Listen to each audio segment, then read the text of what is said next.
शोल में आपको वेलकम कहेंगे। मैं हूं हिफ्सा इम्तियाज। आज के टॉपिक्स पर बात करते हैं। एक तरफ भारत और श्रीलंका में वर्ल्ड कप के दिलचस्प मुकाबले जारी हैं और दूसरी जानिब पाक भारत मैच को मुमकिन बनाने के लिए आईसीसी की भागदौड़ जारी है। अमीनुल इस्लाम और इमरान ख्वाजा के दौरे पाकिस्तान के बाद अब गेंद आईसीसी के कोर्ट में है। अब तक क्या हुआ और क्या हो सकता है, इस पर भी बात करेंगे। पाकिस्तान और इंग्लैंड अपने इब्तदाई मैचेस हारते हारते बच गए। आयरलैंड की टीम कैचेस ड्रॉप करने की वजह से श्रीलंका से हार गई। कल पाकिस्तान और अमरीका आमने सामने होंगे, जबकि अरब अमारात की बैटर मोहम्मद जोहिर को भारत से वापस भेज दिया गया है। पीएसएल की टीम मुल्तान सुल्तान की नीलामी की तकरीब आज लाहौर में होगी और खेलता पंजाब पिंक गेम्स का इफ्तिताह वजीर आला पंजाब 11 फरवरी को करेंगे। इन टॉपिक्स पर डिस्कस करते हैं। मेरे स्टूडियो में मौजूद है जाहिद मकसूद साहब, मोहम्मद यूसुफ अंजुम और हमारा साथ दे रहे हैं सलीम खारिक साहब भी। आप तीनों को वेलकम कहूँगी। और यूसुफ, आज आपसे आगाज़ करती हूँ। बताइएगा, ये मीटिंग्स चल रही हैं, बड़ी अहम मुलाकातें हैं, तमाम नज़रें इन मुलाकातों पर हैं। आपने भी कल काफ़ी इंतज़ार किया है, मुलाकात जो है वो जारी रही। क्या अपडेट्स हैं? आपने अपनी नज़रों से क्या माहौल देखा? देखें हिफ्सा, कल का दिन बड़ा ही अहम था पाकिस्तान के लिए, पूरे वर्ल्ड के क्रिकेट के लिए। सारी दुनिया का फोकस कल कजाकिस्तान स्टेडियम बना हुआ था।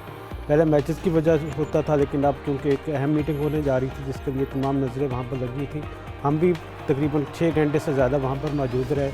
पहले जो अमीनुल इस्लाम थे आईसीसी बांग्लादेश क्रिकेट बोर्ड के सदर, वो वहाँ पर पहुँचे, उनका इस्तकबाल किया। चेयरमैन पीएसबी मोहसिन नकवी ने, फिर आईसीसी के जो डिप्टी चेयरमैन इमरान ख्वाजा, उनका इस्तकबाल हुआ। और फिर मुलाकात काफ़ी तवील रात गए तक जारी रही, जिसमें बहुत से टॉपिक पर इशू किए गए थे, डिस्कस किया गया था। ख़ास तौर पर बांग्लादेश का जो मामला था वर्ल्ड कप के हवाले से, उस पर काफ़ी देर बात होती रही। और उसके बाद यकीनी तौर पर एक खुशगवार मुलाकात के साथ इख्तिताम हुआ इस मुलाकात का। और इसमें जो चीज़ों को तय किया गया था, उस पर आज आईसीसी की जानब से कोई ना कोई जवाब पाकिस्तान क्रिकेट बोर्ड को मसूल होगा, जिसके बाद ही आगे बढ़ा जाएगा। लेकिन अच्छी बात है कि पाकिस्तान ने बांग्लादेश का भरपूर साथ दिया कल भी। और क्योंकि सारा जो एजेंडा था बांग्लादेश के साथ मैच का था, और पाकिस्तान ने इसमें जो अहम किरदार अदा किया, बतौर मुल्क के तौर पर पाकिस्तान ने मामला को सारा संभालने की कोशिश की। आईसीसी के नुमाइंदे भी जो थे इमरान ख्वाजा, वो काफ़ी हद तक बांग्लादेश और पाकिस्तान के जो तहफ़्फ़ुज़ात से इनसे वो बखूबी उन्होंने सराहा भी, आगा भी थे, और जिस पर उन्होंने यकीन दहानी भी करवाई कि आईसीसी इस पर बात करेंगे ताकि मामला को हल किया जाए। अब देखना ये कि आईसीसी इस बारे में क्या जवाब देती है। अगर मुस्बत चीज़ें रहीं तो फिर मेरे ख्याल में बात को आगे बढ़ाया जाएगा। अगले मरहले में जो पाकिस्तान के मैच के हवाले से बातें होंगी, उस पर भी यकीन तौर पर कोई बड़ी अहम पेशरफ मुतवक्का है। सही। जाहिद साहब, कहिएगा, जिस तरह से यहाँ मुलाकातें हो रही हैं, आपको क्या लगता है? बड़े ब्रेक थ्रू के हवाले से बात की जा रही है, इसके इम्कानात हैं। क्या लगता है किन टर्म्स पर ये मामला जो हैं वो सेट हो सकते हैं? देखिए, बाद मामला तो बहुत लेट किए आईसीसी ने। आपको याद होगा कि वो 3 जनवरी का वाक़या था मुस्तफ़िज़ुर रहमान वाला, और उसके बाद खामखा इसको तूल दिया गया। कई दिन ज़ाया करने के बाद बलाखिर जो है बांग्लादेश को निकाल दिया गया था। अब ये जो हालिया मीटिंग्स होती हैं, ये बहुत पहले ही हो जानी चाहिए थी, क्योंकि पाकिस्तान क्रिकेट बोर्ड और पाकिस्तान हुकूमत पाकिस्तान तो अपने मौक़ों पर कायम थे। मोहसिन नकवी साहब ने पहले दिन जो स्टैंड लिया बांग्लादेश की फेवर में, और फिर आपको याद होगा कि इंडियन मीडिया तो अक्सर ये कहता रहा कि हम देखेंगे कैसे पाकिस्तान बाइकाट करता है। तो फिर वो दिन भी आ गया जब पाकिस्तान ने भारत के साथ खेलने से इनकार कर दिया। उन्होंने कहा जी वर्ल्ड कप में तो हिस्सा लेंगे, लेकिन यहाँ नहीं लेंगे। अब कल की मीटिंग, जैसा कि यूसुफ अंजुम साहब ने बताया, क्योंकि ये तो 5-6 घंटे वहाँ स्टेडियम के बाहर भी रहे जहाँ मीटिंग हो रही थी, तो रात को जो है अमीनुल इस्लाम की तो ये कहनी चाहिए कि वो आए भी हंगामी दौरे पे। और फिर ये दिन भी बसंत के थे। लाहौर में आपको पता है जगह जगह बसंत मनाई जा रही थी, बड़े धूम धड़के के साथ उन्होंने पतंग उड़ाने का मज़ा भी लिया। और फिर इमरान ख्वाजा, जिनका तल्लुक़ बुनियादी तौर पर सिंगापुर से है, वो भी आए मैसेज लेके। और तमाम तरह हमारे ज़राए के मुताबिक अब वो जो तजावीज़ पीसीबी ने दी हैं, जिनमें ज़्यादातर गुफ्तगू का मरकज़ बांग्लादेश था। पीसीबी ने अपने ज़ाती चीज़ें सामने कम लाए हैं और बांग्लादेश के तहफ़्फ़ुज़ात को ज़्यादा प्रमोट किया, क्योंकि अमीनुल इस्लाम बुलबुल भी वहाँ पे मौजूद थे। क्योंकि बांग्लादेश ज़्यादा इफेक्टिव हुआ, क्योंकि बांग्लादेश को अचानक निकाला भी गया, एक प्लेयर को सिक्योरिटी नहीं दे सका भारत, और पूरी टीम को देने के दावा करता था। और फिर उनका रेवेन्यू भी, और फिर ये भी एक डर है या था कि बांग्लादेश ने क्योंकि खेलने से इनकार किया तो उन पर पाबंदी लगा दी जाए। बोर्ड ने यह भी मामला उठाया कि ना सिर्फ उन पर पाबंदी ना लगाई जाए, बल्कि उनको रेवेन्यू का प्रॉपर हिस्सा दिया जाए, उनको कोई सीरीज़ दी जाए, उनको कंपनसेट किया जाए, और हर मेंबर का वो तहफ़्फ़ुज़ दिया जाए। अब असल बात यह है कि गेंद जो है वो, जैसा आपने खुद कहा, आईसीसी की कोर्ट में है, क्योंकि आईसीसी को जब इमरान ख्वाजा तफसीलात फराम करेंगे कि इनका क्या मौक़िफ़ है, तो फिर वो बताएंगे पीसीबी को, और फिर यकीनी तौर पर हुकूमत पाकिस्तान से, वज़ीर-ए-आज़म पाकिस्तान से मुलाकात करेंगे मोहसिन नकवी, फिर कोई चीज़ सामने आएगी। लेकिन जिस चीज़ का बड़े दिनों से हम जिक्र कर रहे थे, जो स्टैंड लिया पीसीबी ने वो वंडरफुल था, उसी पे कायम रहे और बहुत से हल्के इसको सराह भी रहे हैं। लेकिन इस मौके पे कम से कम जो है वो अगर इमरान ख्वाजा उनको बताते हैं, बोर्ड मेंबर्स की वो अगर वर्चुअल मीटिंग करते हैं, तो ऑस्ट्रेलिया, इंग्लैंड या दूसरे मुल्कों को भी इस मौके पे साथ देना होगा, पाकिस्तान का भी और बांग्लादेश का भी। क्योंकि आवाज़ उठाएंगे तो फ्यूचर के लिए एक बेहतर जो है कदम हो सकता है। लेकिन आईसीसी क्या करेगी, ये आईसीसी जब बताएगी तो फिर सूरत हाल सामने होगी कि किस हद तक मुतालबात किए गए और कौन कौन सा मुतालबा माना जा रहा है। सही। सलीम साहब, आपको क्या लगता है आईसीसी अब इस मामले में वाकई में न्यूट्रल रहना चाहती है या फिर प्रेशर में आके इस मामलात को जो है वो सेटल करने की कोशिश की जा रही है? फिर रेवेन्यू डिस्ट्रीब्यूशन की अगर हम बात करें तो इस मॉडल में भारत के शेयर को देखते हुए फैसले पर कितना असर पड़ता है? 15 तारीख के बाद यही आईसीसी होगी, यही हम लोग होंगे, देख लीजिएगा। फिर ये अपनी आंखें या माथे पे ले जाएंगे, कुछ सुनने को तैयार नहीं होंगे।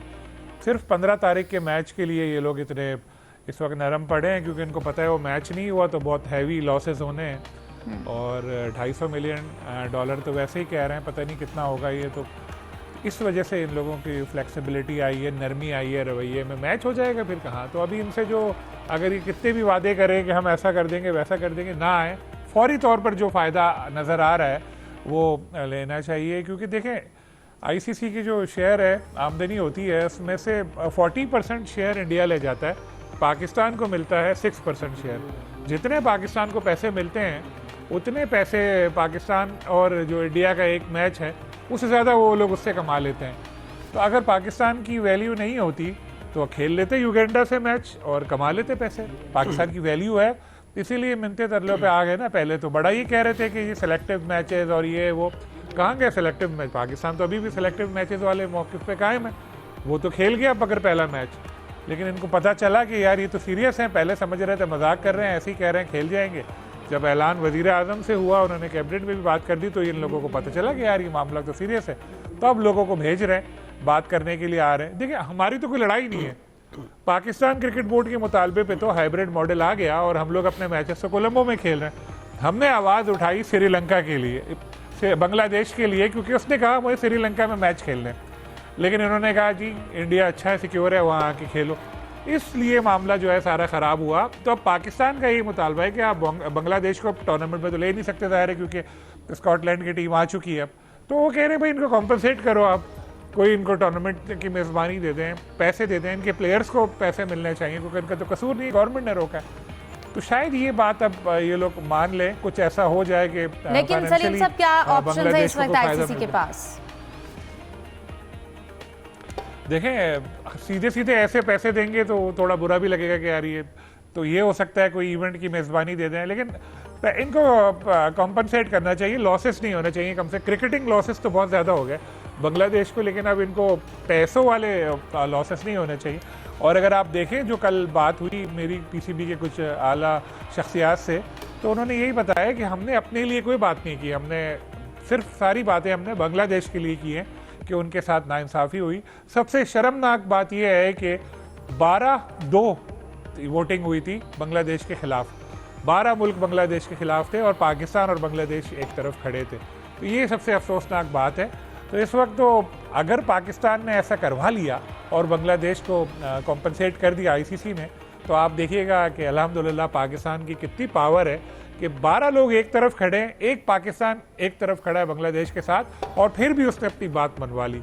This is the power of Pakistan cricket अल्हम्दुलिल्लाह। और अब पाकिस्तान ने ये महसूस की है अपनी क़ुव्वत। पहले हम लोग इसको नहीं कर पाते थे। अब जो हम लोग के जो बोर्ड चेयरमैन है मोहसिन नकवी और दूसरे लोग हैं, वो लोग ज़रा इंडिया की आंखों में आंखें डाल के बात कर रहे हैं, इसीलिए ये लोग फुल परेशान हैं। और अब यहाँ लोगों को भेज रहे हैं पतंग, बांग्लादेश वाले को ये लोग पतंग भी आपने उड़ाई, आईसीसी की नींदें उड़ाई हुई हैं, यहाँ इधर वो पतंगें उड़ा रहे हैं। तो बहुत सारे मसले चल रहे हैं, लेकिन होपफुली कुछ पॉजिटिव इसका रिजल्ट आएगा और सारे लोग इसमें जो हुआ है बांग्लादेश के साथ गलत, वो लोग भी खुश होंगे। और जो उनकी नौजवान नस्ल ख़ास तौर पे इंडिया से खफा है, अब उनकी भी आंखें खुल गई होंगी, पता चल गया होगा कि असल दोस्त पाकिस्तान है, ये इंडियंस ऐसे ही हैं, कभी किसी के काम नहीं आते। बिल्कुल ऐसा ही है। मैचेस जो है T20 वर्ल्ड कप के जायद साहब वो शुरू हो चुके हैं और जो टीम्स हैं हम जिनका ये एक्सपीरियंस अभी इतनी ज़्यादा नहीं है बट स्टिल वो टफ टाइम दे रही है। अगर हम बात करें पाकिस्तान और इंग्लैंड, अपने जो उनके मैचेस थे वो तकरीबन हारते हारते बचे हैं। नेपाल ने भी बड़ा टफ टाइम दिया। फिर नीदरलैंड्स के हवाले से बात करें, क्या समझते हैं स्ट्रैटेजी उनकी कितनी बेहतर थी और हम एक्सपीरियंस की वजह से जीते हैं? देखें, पाकिस्तान ने तो क्योंकि यहाँ पे एवरेज स्कोर जितना होता है 160 के करीब, इतना ही पाकिस्तान ने टॉस जीता, पहले चेज़ पे गया पाकिस्तान। और अभी तक जितने मैचेस हुए हैं स्वाय इंग्लैंड के, इंग्लैंड ने टॉस जीता था, पहले बैटिंग की और एक बड़ा स्कोर बनाया 180 के करीब, जो कि नेपाल करीब पहुँच गया था 186 था गालबन। सिर्फ 4 रन से नेपाल हारा। इसके बाद जितने मैचेस हुए हैं मोस्टली में जो टीम ने टॉस जीता वो फील्डिंग पे गई है। पाकिस्तान भी फील्डिंग पे गया और खातर ख्वाह तौर पर पाकिस्तानी बॉलर तो कामयाब रहे और इनकी जो थी फील्डिंग वो आउट क्लास थी, कहना चाहिए कि कोई भी गलती नहीं की और बड़े ही अच्छे कैचेस किए और बड़े कम स्कोर पे उनको 150 रन भी नहीं करने दिए पाकिस्तान ने। लेकिन इसके बाद कहना चाहिए जब ओपनर्स आउट हुए हैं साहबजादा फरहान तो वो अच्छी इनिंग्स खेल गए, साइम आउट हुए हैं तो उसके बाद लाइन लग गई पाकिस्तान की और प्रेशर में आ गई टीम। और वो तो लकीली कहना चाहिए कि 19वें ओवर में जो कैच ड्रॉप हुआ बड़ा महंगा पड़ा नीदरलैंड को, वरना पाकिस्तान 2024 वाली तारीख आज फिर दोहरा देता। वहाँ पे पाकिस्तान अमेरिका से आ रहा था, यहाँ पाकिस्तान नीदरलैंड से हार जाता। और जो नई टीमें हैं जैसा आपने जिक्र किया, इसी तरह से नेपाल की टीम इंग्लैंड के खिलाफ कहना चाहिए, आयरलैंड ने कल श्रीलंका के साथ जो मैच खेला तो ज़बरदस्त मैच था। अगर आयरलैंड की टीम इतने कैचेस ड्रॉप ना करती, तकरीबन 6 या 7 कैचेस आयरलैंड ने ड्रॉप किए तो श्रीलंका को उनके होम ग्राउंड के सामने जो है वो शिकस्त दे सकते थे। इस तरह कहना चाहिए जो एसोसिएट टीमें हैं जो क्वालिफाइंग ग्राउंड खेल कर आगे आई हैं वो कमज़ोर टीमें नहीं हैं। स्वाय आज टीम जो है स्कॉटलैंड की जल्दी आउट हो गई थी, लेकिन ओवरऑल देखा जाए तो टीम में बहुत अच्छा खेल का मुजाहरा कर रही हैं। बड़ा मोहतात होना पड़ेगा पाकिस्तान को, सीनियर टीमों को, जिसके साथ पाकिस्तान का कल मैच है अमेरिका का, उसने इंडिया को टफ टाइम दिया उस मैच में, तो पाकिस्तान को भी अगले मैचों में काफ़ी मोहतात होकर खेलना पड़ेगा। सही। यूसुफ, जैसा कि अमेरिका का जिक्र किया, अमेरिका का अभी हमारे साथ मैच होगा कल, लेकिन अभी इंडिया के साथ जो मैच हुआ हमने देखा अब यूएस हार गया लेकिन इंडिया को उन्होंने एक टफ टाइम दिया। उनके स्कोर की बात करें, इंडिया ने 161 132, बट स्टिल एक यूएस जो है उसने टफ टाइम दिया, उसके बाद वो ये मैच हारे। तो इजी नहीं लेना चाहिए, स्पेशली हमारी 2024 की जो यादें हैं उनको सोचते हुए। देखिए अफजा, T20 फॉर्मेट में कोई भी टीम कमज़ोर नहीं होती, हम पल्ला होती हैं। सिर्फ जो मेयार और जो फ़र्क नज़र आता है वो होता है उनकी ना तजर्बाकारी का और तजर्बाकारी का। तो ऐसे ही अमेरिका के साथ भी इंडिया के ख़िलाफ़ उन्होंने एक अच्छा आगाज़ के बाद अपना जो जीता हुआ मैच अपने हाथ से गंवाया और उसकी मेन वजह थी उनकी जो थी फील्डिंग के हवाले से उनके जो नाक़िस फ़ैसले थे, उनके ड्रॉप कैचेज़ हुए जिसकी वजह से जो उनके कप्तान है सूर्या कुमार यादव वो भी एक लंबी इनिंग्स खेलने में कामयाब हुए। अगर 15 के स्कोर पर उसका सूर्या कुमार यादव का कैच ले लिया ज़्यादा तो मेरे ख्याल में रिज़ल्ट मुख्तलिफ होना था। सरप्राइज़ था इंडिया के लिए इतनी अच्छी परफॉर्मेंस अमेरिका की। और दूसरी जानब पाकिस्तान को भी टफ टाइम मिला पहले मैच में। यकीनी तौर पर ये वेकअप कॉल है दोनों टीमों के लिए और पाकिस्तान के लिए तो ख़ास तौर पर, क्योंकि पाकिस्तान का मुकाबला अमेरिका के साथ होने जा रहा है। आम अल्फाज में हम कहते हैं कि ये इतना ज़्यादा मुकाबला नहीं होगा, लेकिन अमेरिकी टीम ने साबित किया है 2024 से कि उनकी जो परफॉर्मेंस का मेयार है दिन ब दिन अच्छा होता जा रहा है। पाकिस्तान को अपने ख़ास तौर पे जो प्लानिंग उसको बेहतर करने की ज़रूरत होगी। ख़ास तौर पर हमें मिडल ऑर्डर में कोई अच्छे इनिंग्स नहीं मिली जिसको सपोर्ट किया जा सके, और ओपनर तो हमारे अच्छा परफॉर्म करने की कोशिश करते हैं। और पाकिस्तान ने अपने बॉलिंग्स का स्ट्रेंथ को भी मज़ीद बेहतर करने के लिए 4 स्पिनर के साथ मैदान में उतरा, एक बैट्समैन को कम किया। तो अब मेरे ख्याल में कल के मैच में फ़खर जमान जिनको ड्रॉप किया गया था पहले मैच में, उनको मेरे ख्याल में खिलाया जाए, पाकिस्तान की बैटिंग लाइन को मजबूत किया जा सकता है। और दूसरी तरफ पाकिस्तान के लिए ज़रूरी है कि शहनशाह फरीदी पहले ही ओवर में कोई 1-2 विकेटें हासिल करने में कामयाब हो, क्योंकि अक्सर देखा गया कि इन पिचेस पर ये इतनी ज़्यादा स्पिनर्स फ्रेंडली पिचेस नहीं है, पेसर्स को ज़्यादा हेल्प कर रही हैं।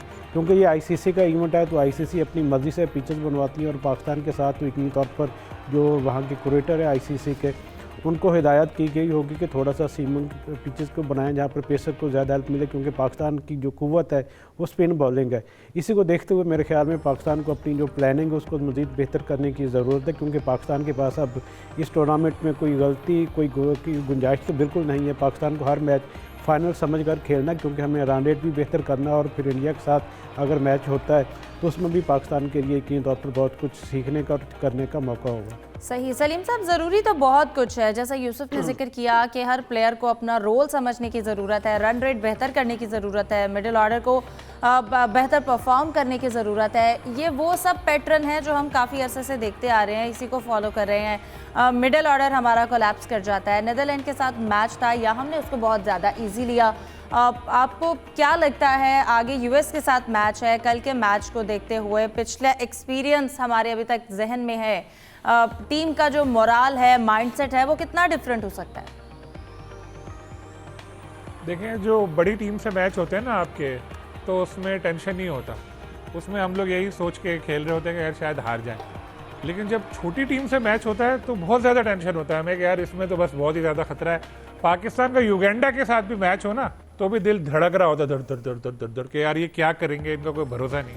अब जिस तरह उस मैच में हुआ, बहुत सारे लोग ऐसे हैं जिन्होंने मुझे बताया कि उन्होंने टीवी बंद कर दिया था कि यार अब तो जीत गए, 40-50 रन रह गए, इतनी विकेटें बाकी, क्या होगा, अब क्या देखें, बेकार मैच। बाद में जब उनको पता चला तो उन्होंने बहुत अच्छी अच्छी बातें ज़ाहिर सुनाई।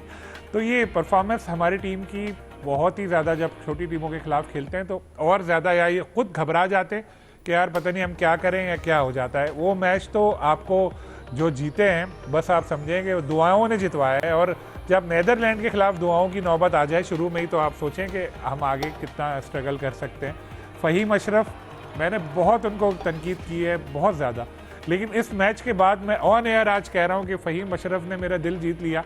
जिस तरह उन्होंने वो मैच जितवाया, 2 ओवर में 29 रन चाहिए, 2 ओवर में 29 रन चाहिए। आप सोचें 3 विकेटें बाकी हैं, 90% मैच हारा हुआ था, उन्होंने छक्का लगाया, फिर कैच छूटा, उसके बाद फिर 2 छक्के 1 चौका लगाया, फिर आखिरी ओवर में 1 और चौका, मैच जितवाया। ये उनकी परफॉर्मेंस थी जो बहुत एक्स्ट्रा ऑर्डिनरी रही। लेकिन ऐसा हर मैच में प्लेयर नहीं कर सकते। ये बाबर आजम का काम था कि मैच फिनिश करके आए। बिग बैश में ख़राब परफॉर्मेंस के बावजूद हमने हमेशा बैक किया बाबर को कि ज़रूरत है, हमारे पास इतने पीछे प्लेयर मौजूद नहीं है जो बाबर के लेवल के हों। लेकिन बाबर ने किस तरह का शॉट खेल कर आउट हुए थे, जहां उनको अपनी इनिंग की ज़रूरत थी कि वो जिस तरह नीचे नीचे खेलते वहां उठाकर वो आउट हो गए। फिर सलमान अभी नहीं चल सके, फिर ओपनर जिस तरह हमारे सेट होकर आउट हुए, बाद में जिस तरह विकेटें गिरती रही, शादाब ने, नवाज उस्मान खान के हवाले से क्या कहेंगे? टीम से प्रेशर, उस्मान खान के हवाले से भी मैं बहुत कह रहा था, लेकिन मुझे खुशी होगी उस्मान खान मुझे गलत साबित करें, अगले 3 मैचों में इंडिया के खिलाफ 100 कर दें, वो कुछ करें, क्योंकि वो कुछ कर नहीं रहे। दुबई से आए हुए हैं, हम लोगों ने भाई यही कहा यार दुबई की क्रिकेट छोड़कर आया है, बड़ा इसने एहसान किया, खिलाए जा रहे, वो भी जवान का बच्चा कुछ करके नहीं दे रहा। 1-50 करता है, 4 मैचों में कुछ नहीं करता, 5 मैचों में फिर कुछ, भाई वो नाफे मौजूद है, इसको खिला दें आप। तो ये परफॉर्मेंस, इस परफॉर्मेंस पे तो आप अमेरिका के खिलाफ भी फिर दुआएं करने पड़ेंगी। बॉलिंग भी कोई, मतलब बॉलर ने भी हमारे इतनी अच्छी, मतलब कल जब हमारा अमेरिका के साथ मैच होगा तो हमें यही कहना चाहिए कि नेल बाइटिंग मैच होगा। उम्मीद करते हैं पाकिस्तान कल के मैच के हवाले से अच्छी स्ट्रेटजी अपनाए। ज़रूरत बहुत सी चीज़ों की है, ये भी बहुत ज़रूरी है, लेकिन लेट्स सी कल क्या स्ट्रेटजी होगी। प्रोग्राम में डिस्कशन को कंटिन्यू करते एक ब्रेक के बाद। Stay with us.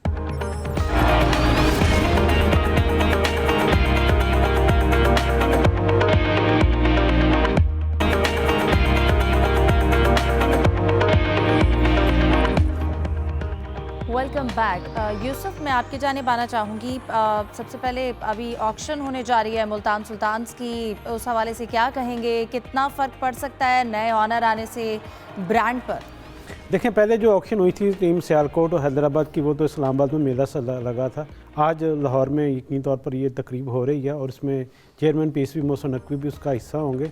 और इसकी जो बेस प्राइस एक अब तक पता चला हमें कि मुल्तान के लिए रखी जा रही है, वो 1 अरब 75 करोड़ रुपए होगी। और इसमें चूँकि 5 बिडर हैं, अली तरीन भी हैं जिन्होंने पिछले सालों में इसकी मालिक की जिम्मेदारियाँ निभाई थी, उनके लिए टफ़ टाइम होगा कि नीलामी में वो इतनी बड़ी उसमें अपनी प्राइस जाएं, क्योंकि उन्होंने कहा है कि ज़रूरी नहीं है कि मैं मुँह मांगी कीमत पर या हर हाल में ये टीम मुल्तान की लूँगा, क्योंकि मैंने अपनी चीज़ों को देखना हो तो उसके मुताबिक भी फ़ैसला करूँगा। तो बाकी जो बिडर्स हैं हमारी ज़राए के मुताबिक वो भी खासे मालदार हैं और 200 अरब के करीब ये बोली जाने की तवक्को की जा रही, 2 अरब के करीब तवक्को की जा रही है। तो एक यकीनी तौर पर पाकिस्तान के लिए, क्रिकेट बोर्ड के लिए तो अच्छी बात है कि बहुत सारा पैसा पाकिस्तान क्रिकेट बोर्ड को मिल रहा है। 1 अरब 75 करोड़ रुपये, फिर 1 अरब 85 करोड़ रुपये, अब अगर 200 अरब भी ये जाते हैं 2 अरब, तो उसमें यकीनी तौर पर पाकिस्तान के लिए फ़ायदा होगा। और दूसरा जो चीज़ें सामने आ रही हैं वो है कि पाकिस्तान क्रिकेट बोर्ड ने PSL के खिलाड़ियों का मुआवजा भी इस दफ़ा बढ़ाया, तो अच्छी चीज़ें हैं कि पाकिस्तान के ब्रांड की मकबूलियत हो रही है और ये साल का भी इंतज़ार है कि 26 तारीख को ये मेला सजेगा पाकिस्तान में। सही आपसे जानना चाहूँगी जाहिद साहब, अब बिडर्स के हवाले से हम बात करें, अली तरीन आपको क्या लगता है दोबारा से टीम हासिल करने के लिए किस हद तक कोशिश कर सकते हैं? देखिए, एक इंटरव्यू में उन्होंने कहा था कि मेरे जो हल्के के लोग हैं, यानी उस इलाके के मुल्तान के लोग, वो शायद तवक्को करते हैं या आम लोग तवक्को करते हैं, जो उनकी राइवलरी शुरू हो गई थी PCB के साथ और ख़ुसूसन मोहसिन नकवी साहब के साथ, कि हर हाल में टीम लूँगा, तो वो हर हाल में टीम नहीं लेना चाहते। उन्होंने कहा मैं देखूंगा, एक हद तक मैं जाऊंगा, वरना इससे पहले एक अच्छा चांस था, गोल्डन चांस कहना चाहिए, जो अली तरीन को मिला था। उस वक्त उन्होंने टीम नहीं दिलवाना, इधर जाना ही नहीं था टीम ने, ये आज नीलामी करानी ही नहीं पड़ती, क्योंकि जैसा यूसुफ साहब बता रहे थे कि पहला जो फंक्शन था वो तो इस्लामाबाद में हुआ तकरीब का, आज लाहौर में हो रही है और एक्सपो सेंटर में हो रही है। 5 बिडर्स हैं, एक को रिजेक्ट किया था PCB ने, जो इनके मेयार पर जो मतलूबा उन्होंने बनाए हुए उस पर पूरा नहीं उतरे थे, और बाकी 5 होंगे और यकीनी तौर पर 175 या 180 उसकी बेस प्राइस होगी। अब देखना होगा इससे ज़्यादा कितने में कोई पड़ता है, लेकिन लोग जो है वसीम अकरम को शायद यहाँ पे एंकर की सूरत में ना देख सकें, वो वर्ल्ड कप के पैनल में शामिल हैं, कमेंट्री उनकी जगह कोई और मेज़बान होगा, लेकिन कम अज़ कम आज जो है कोरम पूरा हो जाएगा 8 टीमों का, और फिर 11 को प्लेयर्स के रजिस्ट्रेशन भी है, जो 800-900 तक तकरीबन पाकिस्तानी और गैर मुल्की खिलाड़ियों ने, जिनमें इंडियन क्रिकेटर नहीं है, बाकी तमाम मुल्कों के खिलाड़ी शामिल हैं। लेकिन ताज़ा तरीन जो सूरत हाल है, वो हो सकता है अफ़गानिस्तान का कोई भी क्रिकेटर पाकिस्तान की तरफ से या यहाँ पे हायर ना किया जाए,